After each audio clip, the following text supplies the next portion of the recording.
At the listing presentation, the first thing I'm gonna do is walk around the outside of the home, and then I'm gonna walk around the inside of the home.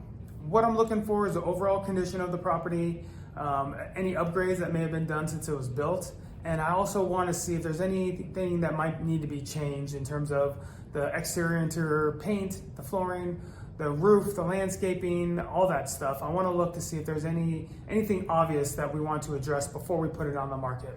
When I'm done doing that, I'll come back and find you, and then we can sit down and start discussing the whole listing and sell process.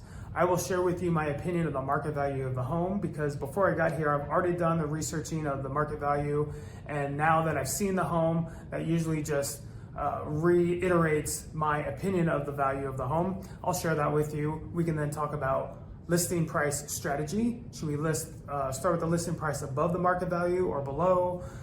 Or right at? Just a lot of it depends on the type of market we're currently in at that time.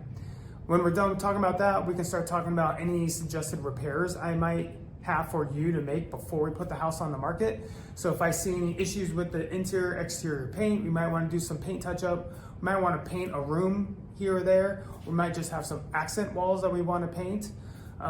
If there's any flooring repairs, I might suggest that. Any landscaping issues. Any small repairs that need to be done, like a leaking faucet or a running toilet, we want to get those repaired. We don't want buyers, once they start viewing the home, to think that there's these small repairs that are obviously needed. What else aren't the sellers doing to the home? What else aren't they maintaining, and what other repairs might be needed that we can't see? We want to keep that the buyers out of that mindset. So let's make any small repairs we can before we put it on the market.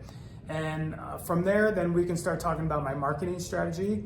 And I will ask you if you're comfortable with, assuming you're still living in the home, if you're comfortable with me doing open houses, which means strangers are going to be walking through your house while I'm there, of course. But not everyone's comfortable with that. So whatever your preference is, we can go with that. Are you comfortable with me making videos of your home with your possessions inside to then put on social media to help with marketing, to help get the word out that your house is for sale, try to get in front of the right buyers, just to see if you're comfortable with that. We'll also talk about the flyers that I will plan on sending out to your neighborhood. And then from there, I'll bring out the listing paperwork and we can start going through that. And this is a time for you to ask any question you have about the selling or the buying process in terms of in the eyes of the buyer. This is when you need to ask all the questions that you can think of. Make sure we're both on the same page. There's no questions left unanswered, so that we are in the best position to be successful moving forward.